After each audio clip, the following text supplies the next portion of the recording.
Hello and welcome back to Sovrenfx. So without further ado, let's jump right into this video. So I'm going to go over a $5,000 account that I did as a challenge to the members that I gave a free trial to in the private group. So I just wanted to prove that these methods work and I'm not guessing, and I've been in the markets for the longest, and this is as a result of experience. First of all, this is a live account, real account, as you can see. So let's quickly jump into the history. So we want the full history of the accounts, all history.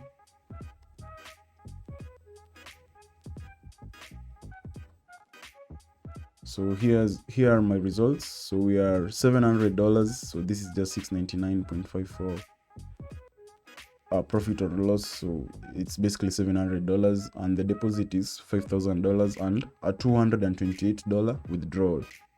So this is just to prove that this is a real account, because you can't withdraw on a fake account, and this is a funded account that I passed within 1 day, I think. And these results aren't for a month or all history. This is just 2 weeks. So let me just select the last so let me just use the last month because it covers all the way till, yeah. So as you can see, so for the last month, this is what we did. Okay, so it started the month when I requested my withdrawal. It hasn't added my withdrawal to the profit or loss, but that doesn't matter. Let's quickly jump into my FundedFX website and check the statistics. So just to prove that this is true, let us look at the certificates.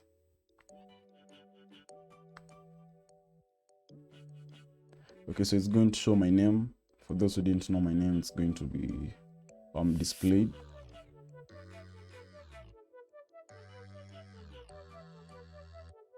I'm actually Kenyan by birth. So yeah, so here's the phase 1, phase 2, and as you can look at the dates, 21 of August. First payout was the 5th of September, barely a week after I received the account, and this was the withdrawal. So let us jump right back into the statistics. As you can see, this isn't a screenshot, and you can refresh the page multiple times. Here are the statistics for the first one, the second, and the third. So let's just quickly gloss over the statistics and see what is it that I did. As you can see, I had 100% win rate on, I think this was the second phase. Only took 2 trades, which were gold sells. And if you notice, there's a trend in which all these statistics will show you. I've been trading gold for the longest, and I understand the fundamentals behind it, and that's why I could predict price and only take 1 order, which was sales on gold. 100% win rate, but these statistics aren't relevant. Let us look at the live account statistics. So here we have the statistics for the live accounts. We are currently up 9%, 9.42%. And remember, this is disregarding the withdrawal I did 2 weeks ago. Let us look at the statistics. So this is what's important. The win rate, I'm at 73% win rate. Average RR is 1.94. This is basically 2.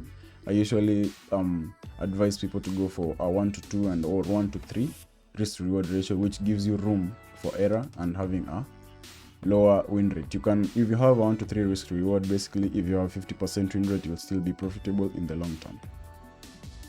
So yeah, as you can see, I was playing this off GJ buys, and gold sells. As you can see, gold is my most traded pair and also my most profitable pair. And the only loss I took was on GJ, because I took GJ buys at the secondary phase of market structure, where GJ does deeper pullbacks, and you could likely see it go to the 181s and 180s before we see buyers jump back into the market. So enough of that. Let us look at what trades I took. Okay, so here are the trades. As you can see, these are all sells on gold and buys on GJ. Sell, sell, sell, sell, sell, sell. Buy, buy, buy, buy, sell, sell, sell. I always stick to one macro higher time frame bias, and that's how I got to be profitable. So let us jump back into the charts. Let us look at what sales I took. So this is the daily chart. As you can see, price dropped all the way from 1953 key level to the 1912, as we had predicted. For those who joined the live streams, we were waited for price to drop to 1912. I think it was last week, but we weren't able. And the second leg of this movement came today when price broke below 1916, which was an area of interest, price sensitivity area, before it shot all the way to 1907. As we are awaiting the CPI data tomorrow. Also, I'll be releasing a video on CPI. Make sure you watch that immediately after this one, which will be a market update and trade ideas webinar. So yeah, let us jump into the intraday timeframes and see where we executed our buys, our sells.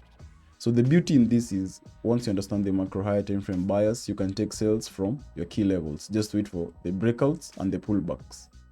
Okay. So we started the week as we were breaking 1938. I wasn't able to capitalize on this because it was on the first part of this is last week. Okay, so this was the first part of last week. During the Asian session, I wasn't on during that time, and I came back at around when price was hitting 1929, 1930 for the first time. As you can see, I capitalized on this move. Let me drop to the 1 hour for you to get a clear view of how beautiful having a macro higher time frame bias and understanding the fundamentals that drive a certain asset basket. You know, gold is in the safe haven asset basket, and since we are having no fear, uncertainty, and demand in the and doubt in the markets, we are going to rely on our economic data reports, which either give the dollar strength or weakness. So we are playing dollar strength this week. So here I took short positions. Here are my first positions. 40 to 50 pips a piece. Always have a nice stop loss around 15 to 20 pips to give price room to breathe.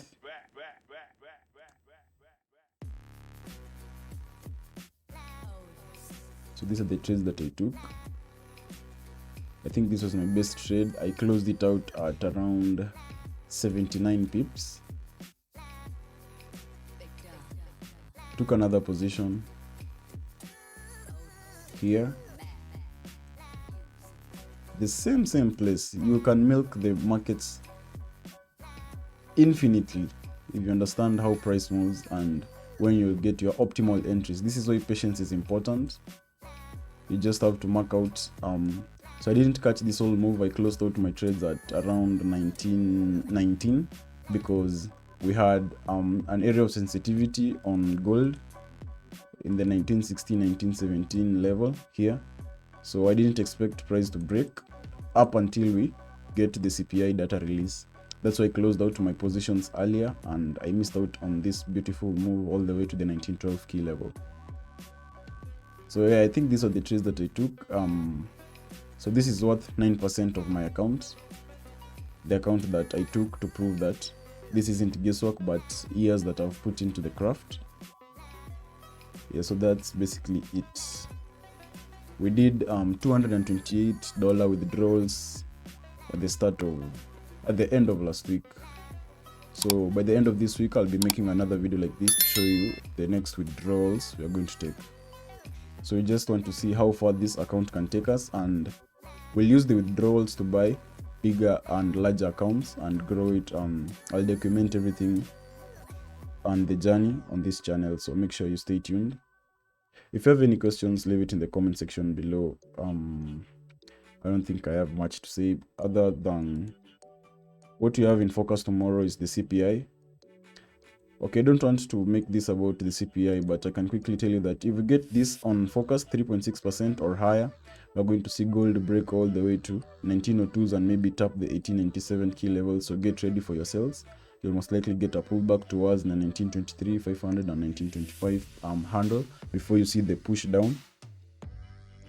Yeah, but if you get the figure shows us that the CPI is actually cooling, the inflation is actually cooling.